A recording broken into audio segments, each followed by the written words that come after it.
In this video, I'm gonna tell you 5 ways to increase your chances of getting a US student F1 visa in order to study in the United States. My name is Miriam and I got J1 visa twice and I got F1 visa once. Everything that I describe in this video is going to be based on my personal experience and on the experiences of people whom I helped to prepare for the visas. Those are my mentees and my friends who got approved for the F1 visas. So let's jump right into it. Number 1 is getting prepared for your interview appointment. You want to prepare by writing everything down, having your answers ready, learning your answers, knowing answers. So instead of just saying that, okay, I asked my friends and I know what they're gonna ask, so I kind of know what I want to say when they ask questions. That's not exactly how you want to approach if you really want to maximize your chances of getting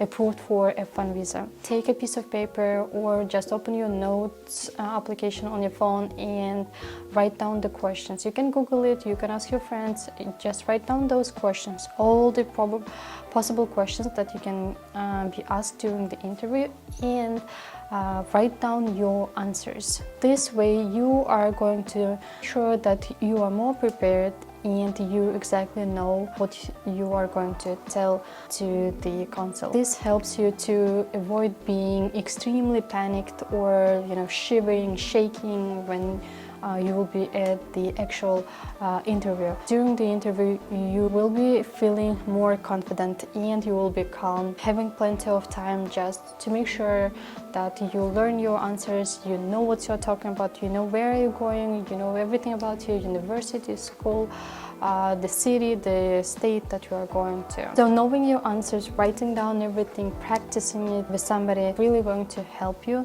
to increase your chances of getting your F1 visa. Number 2, very often during the interview, the applicants are asked if they're gonna return to their home country, or it's not gonna be hey, are you going to return or are you going to stay in the United States? Basically, the consul probably will ask you what are your plans after graduation. So to this question, you really want to answer fully, very confidently that you have your specific plans, or even if you don't have plans, make sure that you give some reasons that you are going to return to your home country, or at least make sure that you're not leaving some assumptions to the consul that I might be staying in the United States. If you're applying for the bachelor's degree, don't even say that you're applying for a master's in the United States, because that may lead to the thought that you are planning actually to stay in the United States. I just want to make sure that, hey, I'm gonna come back to my home country and I'm going to work and I'm going to study in maybe some other countries. Ensuring that you are going to return is going to increase your chances of being approved for the F1 visa. Number 3 is describing your sponsor correctly. I assume that you have a sponsor who is probably your parents or maybe your relatives, or even if you're applying for the master's degree and the sponsor is yourself, you really want to make sure that you choose your words correctly and you present the sponsor in a very good financial state. So you want to make sure that this person earns enough and more than enough to cover your tuition and living costs. Doesn't make any sense, right, if you say that your sponsor is your mom, who is a teacher, and if the teachers in your country earn less than 2,000 and your tuition on I-20 says that your tuition is 15,000 per year, then there is discrepancy. So it doesn't match, right? It doesn't make any sense. And the consul who works at your local embassy most probably knows what are the wages. He or she might be very suspicious and think that, oh, this person doesn't have enough money to support himself. He might think that, oh, this person is going to work in the United States in order to pay for the tuition. Number 4, this is actually applying to the right university. For example, sometimes from one country, there are too many students applying to the same university at the same time. I've seen some cases when the students would get a lot of rejections for the F1 visas because there are just too many students applying to that university. And I'm not saying that this is because only because of this reason, but I think that there are some universities that are not maybe reputable. Another example might be that previously already there were some students who applied to that university and they stayed in the United States.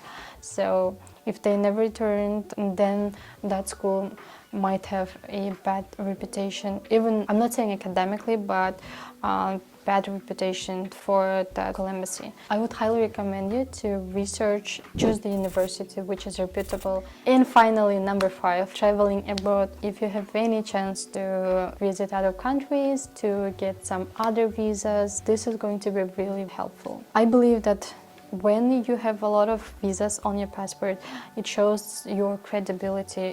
When you're filling out your DS form, you're gonna fill out like how many countries you visited, when you visited, and all those details. It's going to increase your chances of getting approved for F1 visa. The reason is because it's very simple. You have already been to so many countries and you've returned, so it shows that, oh, okay, this person already was abroad and has experience and he has returned home. Most probably this person is going to study in the United States and he is going to return back to the home country. So these were the 5 ways to increase your chances of getting your student F1 visa to study in the United States. If you liked this video and found it useful, please subscribe to my channel and like this video. See you next time.